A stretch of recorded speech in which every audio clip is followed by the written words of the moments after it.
in their lives. Still going on now. Life hasn't changed, huh? People still going through stuff. But some people don't want to cry out to God.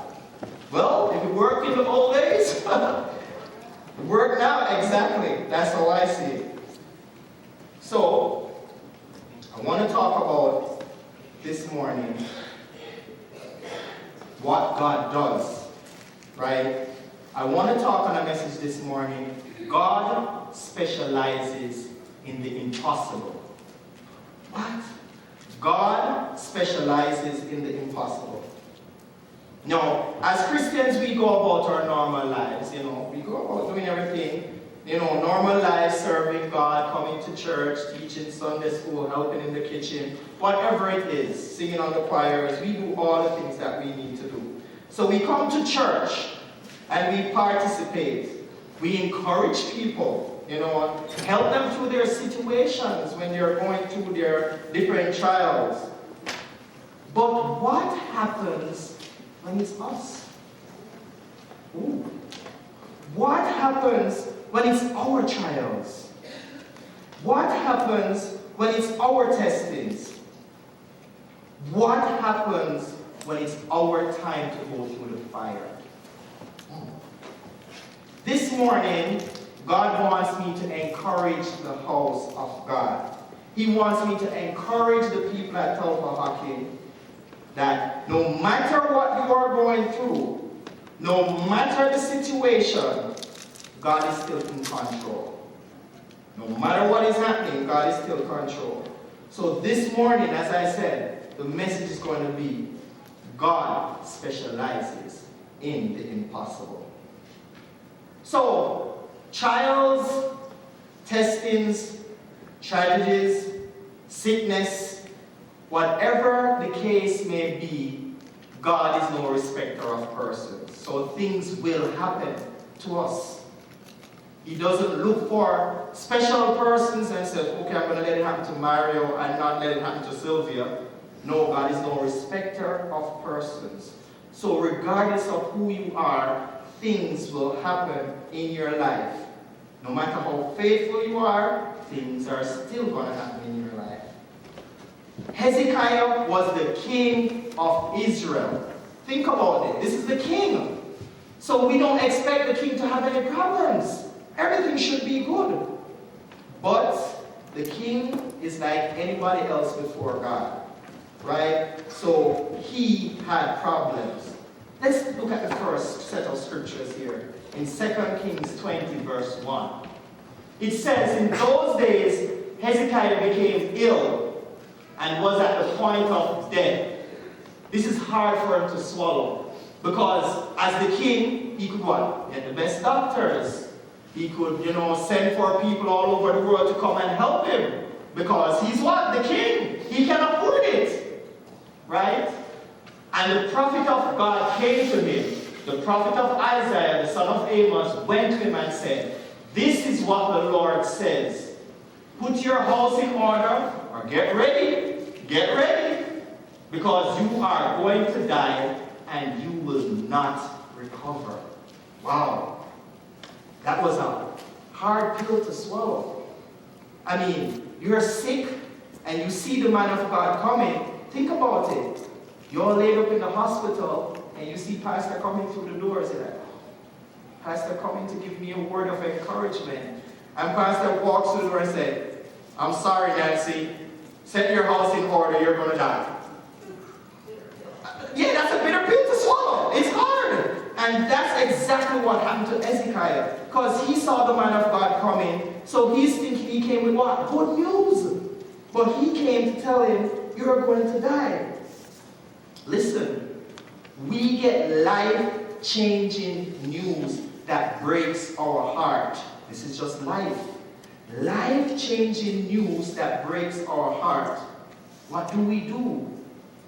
Do we accept it? Or do we take it lying down? Wow. I would suggest to you that we accept it. And when we accept it, we don't take it lying down, but we take it to the God that specializes in the impossible. That's what I'm thinking. Because whether we believe it or not, things are always going to happen. So when we get the life-changing news and things are not going the way we thought it should, let us accept it, but let us take it to the God who specializes in the impossible. Let's look at 2 Kings 20 verses 2 to 3. It says, Hezekiah turned his face to the wall and prayed to the Lord. He says, remember, Lord, how I have walked before you faithfully and with wholehearted devotion, and have done what is good in your eyes. And Hezekiah wept bitterly. This man was crying. He was crying to God because he was about to die. So a death sentence was pronounced on Hezekiah, but he decided not to accept it. Wow! What? You know, I've heard people say, when something has happened, just take it like that and just accept it, right? Especially if it is God's will. Many people will tell you, this is God's will, and you know. God sent the prophet to tell him he was going to die. And we've heard many preachers say, when God has said something, don't question it. It's a sin. Really? But we're just seeing Hezekiah questioning God. Hezekiah is saying to God, God, remember. That's what he said. Remember how I walked with you faithfully. Remember what I did. And he prayed to God. And what did he do? He cried. I always say tears are a language that God understands. He knows what each tear is falling down from your eyes. He knows. And just like how the song was saying this morning, he knows my name. So if he knows your name, cry out to him. So Hezekiah did that. He did not take the pronouncement that was put on him. He cried out to God, who specializes in the impossible. Now look at this. He prayed to God. And a lot of times we forget how powerful prayer is. Because guess what? Prayer changes situations. Wow. That's the truth of the matter. Prayer changes situations. Sometimes more than others, where you have to push, pray until something happens. But constant prayer changes situations. The Bible says the prayer of a righteous individual availeth much. That means it changes situations, even when people think it cannot be changed. So Hezekiah cried out to God. He cried out to God. He could have said to the prophet, tell God, no. He went to God for himself. He didn't cry out to the prophet that came to him. He cried out to God. A direct line we have to God. Let's use it. Cry out to God. And if you notice, the man of God, he did what he was supposed to do. Set your house in order. You're going to die. You shall not recover. Bye. He left. That's what God told him to do. So he was on his way out. But let's look in 2 Kings 20 verses 4 to 6. Before Isaiah had left the middle court, that means he already left Hezekiah there crying and praying. He's like, listen, I don't know nothing about this. He left. He did what he was supposed to do. So he said, the word of the Lord came to him in the middle of the court while he was walking, going back by his merry way. He says, go back and tell Hezekiah, the ruler of my people, this is what the Lord God of your father David said. Look at this. I have heard. What did he hear? His prayer. I have heard your prayer. And what did he say in seeing? I have seen your tears. And what did he say he's going to do to him? I will heal you.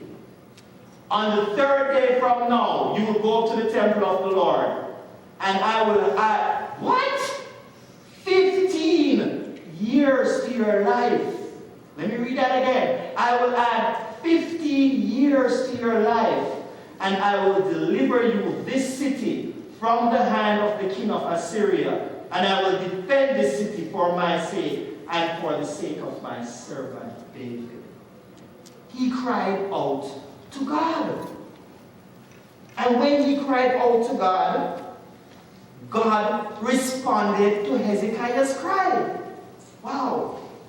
Now, when I read stories like this, my first thing that I say, what does Hezekiah have that I don't have? Nothing. He cried out to God, so can I. God heard him, he'll hear me. That's why these stories are in the Bible, you know. They're there for us to understand that we have free access to God. So God responded to Hezekiah's cry. So he prayed to God, and God said, I heard your prayer, and I saw your tears, and I will heal you. Wow, this is awesome. And guess what? God gave him a bonus. I don't know about you, praying for one thing and then you get another. That's a bonus. So Hezekiah got more than he asked for, because now God says, apart from 15 more years of life, right, he's going to live 15 years of a protected life in a city that God is now defending. Wow. So he got a death sentence in the morning. This is it. That's it.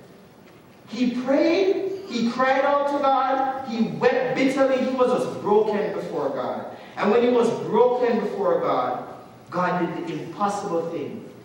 He turned his death sentence into a life sentence. Wow. He turned his death of now to 15 more years of life. And not only 15 years of life, but 15 years of protected life. That means you're guaranteed this. This insurance policy will not lapse. It's going to go through. 15 more years of protected life. Now, as human beings, sometimes when God does things for us, I'm one of them too because I'm human, we believe, okay God, how do I know this is real? God, are we sure this is really you? When God does something miraculous in your life.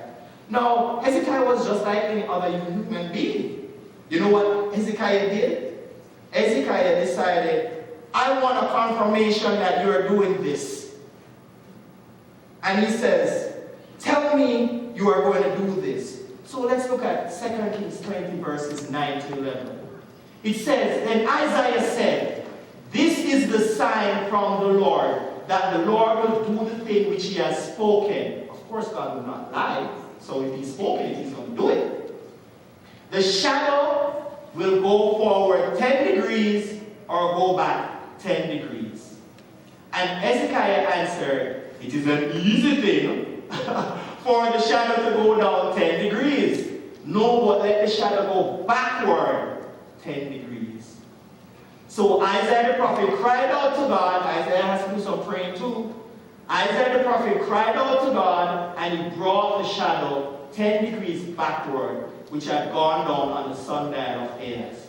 You see, one of the things I wanted people to understand here, when God does something, he does it properly. It was measured on a sundial. So that's why they could know it was degrees. You see how perfect God is in his wisdom? And we all know that when we watch the sun, it goes and goes and goes, and the shadow goes forward more and more till eventually the sun sets. That's how the day goes. God reversed it. Just to make sure man could understand when he says something, he means it. And he sent back the sun 10 degrees. Now, if you think about that scientifically, that means, some different rotation had to go on right there. I don't know how he did it. He's my God, and I'm glad he did it. But he actually made the earth probably stop and went in the other direction. Wow. And And it was measured on the sundial that he did that. That's how awesome God is. So God confirms to Hezekiah he will keep his word. And God gives him a sign that is also impossible to man, that this is the impossible God that has done this. God specializes in the impossible. Now, when I was putting this message together, I'm like, why do you want me to go down this road, God? And he doesn't tell me why he wants me to do these things. But he wants me to encourage the congregation. So he wanted me to get a medical report of someone that was going through some tough times from when they were a child growing up. So this person, don't worry, I got their permission to use their medical record. And this is just a few of the problems that this child had from the day they were born. So here goes. As a baby, this child was born with epilepsy. You know, seizures, and he would have seizures, and they couldn't figure out what it was in the beginning, and they took him to the doctor, and the doctor said he has seizures, he has epilepsy. So they worked with that. So, well, it's epilepsy, not too bad. Then they realized he was having problems breathing. And so they took him back to the doctor again. And the doctor said, well, I'm sorry to say he's also diagnosed with severe asthma. Oh, okay. Epilepsy, asthma, okay, cool. But otherwise from that, his immune system was shot. So he got regular colds so much that colds were not his problem. He had a regular occurrence of bronchitis. Always having bronchitis. So you know he couldn't afford for the rain to catch him or to get wet. So apart from that, he would have so much regular occurrence of bronchitis that oftentimes he would have other illnesses with the bronchitis. He would have one called, which is very rarely seen, it is called bronchial pneumonia. That is when he has bronchitis and pneumonia together. This child was facing a lot. Then, you know, children want to play, children want to run, children want to enjoy themselves. So this kid wanted to go and run with the other kids, even though he was sickly. But he continued having pain in his joints. And he was having pain in his joints, so they took him to the doctor. The doctor says he has severe arthritis. Wow! What else could go wrong? He was struggling in school, and he was looking and he couldn't see the blackboard. And then they had to put him to the front. What happened? They took him to the optician. They say, your eyesight is terrible.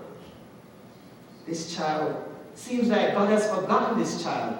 Things just don't seem to be going this child's way. Then the child started to complain about his hearing. And he couldn't hear properly at times. So they took him to the ear doctor. And the specialist said, he has a recurring ear infection that is going to probably take away his hearing. Wow. Then, on top of that, he had this disease that up to this day, his mother still can't pronounce it. I had to look it up. The name of this disease was called spondylitis. I don't even want to explain what that disease is, but he had a disease called spondylitis, where some blotches came up on his skin. So there are times when he had to wear just long sleeve because he didn't want people to pick on him. So he practically lived his life at the doctors and specialists and on medication. He was told by the doctor that you'll never play sports, you'll never be athletic, you know, stick to the books. Hopefully your life will be long enough for you, you know, to become something, but you'll never get to play with the other kids, things is going to be hard for you. But this is what the doctor didn't know. He had a mother who was consistently and constantly praying for him. This is what his mother did. She would come into his room when he was sleeping, so she thought. And she would lay her hands on his forehead and lay her hands on his feet, depending on where he was in the bed, and she would pray for him. and say, God, you have to heal this child. You have to do something for my child. And she would constantly pray for her child. One day, the child got up and he did not need his asthma pump. And the mother was like, what? He did not need his asthma pump. And days went on that he never used it, and his mother could not understand what was happening. Things were just doing something different. He started to play soccer with the other kids. He was starting to try to play soccer at school. He started to do races and ran with the other kids on sports day. He became very athletic with no reoccurrence of these illnesses to this day. Wow. The doctor said, well, ma'am, there's no explanation for this. We cannot tell you. All we can say that this is impossible. But it was done. The doctors scientifically could not figure out how this boy had got rid of all the illnesses that plagued him during his life. Even the spondylitis was gone. The disease left his body. And the doctors they just couldn't explain it. But what the doctors did not understand is that the mother prayed to the God that specializes in the impossible.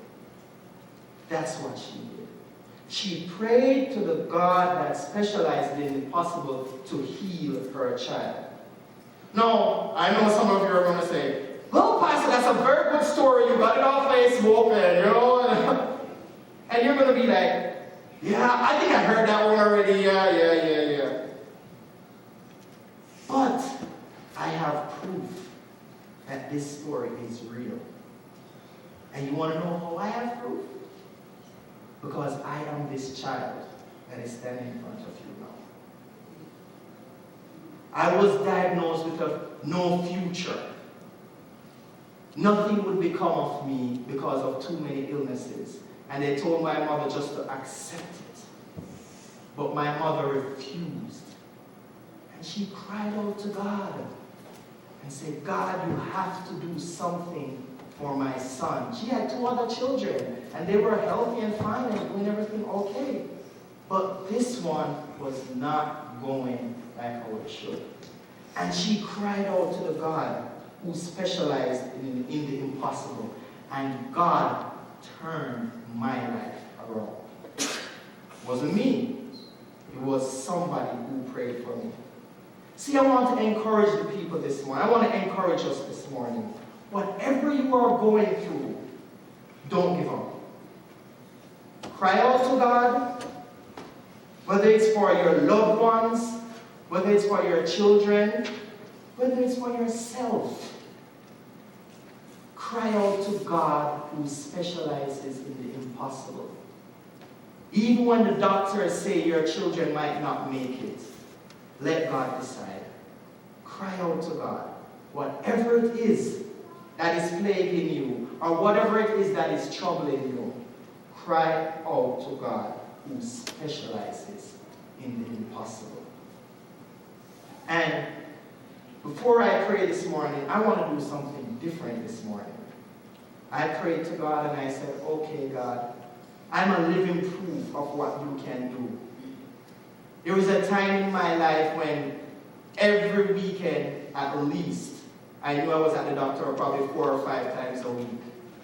And then I remembered a point in my life when for 10 years I never even had a checkup. So that when the next doctor saw me, he says, we have no medical records of you. Wow. And all I could do was praise God. So I said, God, I'm a living testimony that you can do miraculous things. What do you want me to say to your people this morning? And he says to me, Mario, if there's anybody here this morning that wants special prayer, come forward. Doesn't matter what you're going through. You don't have to tell me what it's for. You don't have to tell me who you're standing for. You could be standing for your mother, your father, your brother, your son, your daughter. It's not. He just said, come and let me pray for you. I'm going to come down there and I'm going to pray for you. I'm going to put my hands on you. I'm going to pray for you and I'm going to bless you. Because God says He specializes in the impossible. And don't doubt Him. If Hezekiah could turn his face to the wall and cry out to God, broken, even though he was a man that was seen, shouldn't be doing this because he's a king, but he was broken before God, why can't we be? And that's exactly what God is saying this morning. So before I pray, if there's anyone who wants to come, you can come now, and I will pray for you. Doesn't matter what you have. I'm not going to ask you any questions. I don't need to know any medical reports or anything, but I will pray for you. Is there anyone?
Just like Hezekiah this morning, broken, dear God. Different situations are happening in all our lives.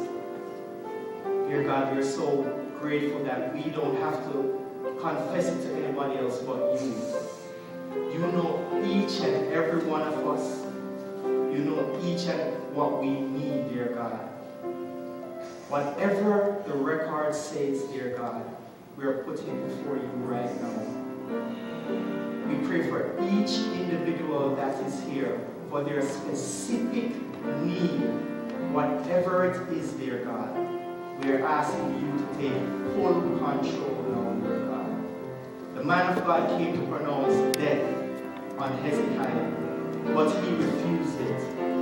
And this morning, every single one of these persons, dear God, are refusing it as well. So in the name of Jesus Christ, we pray for each individual here, dear God.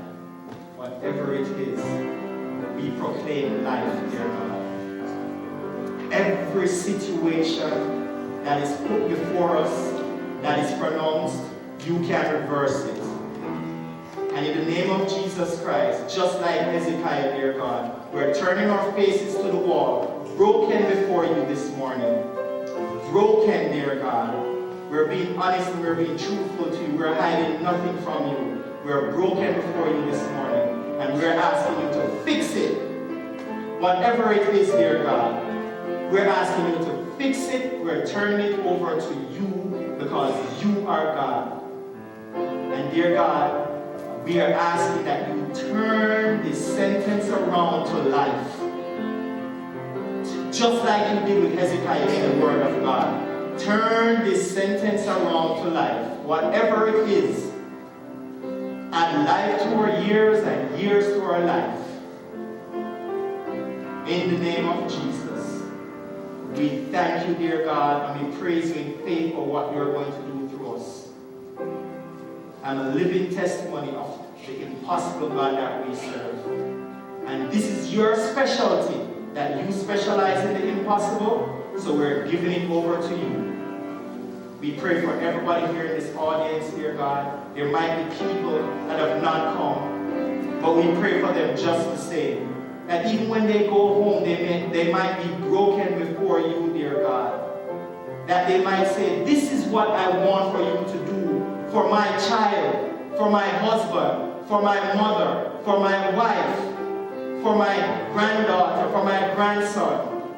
Let them come before you broken. Or this is what I want you to do for me. I don't have to be there. They have a direct line to you. Let them use it. And we thank you, dear God. And we praise you for what you will do in all of these lives. In Jesus' precious name we pray. Amen.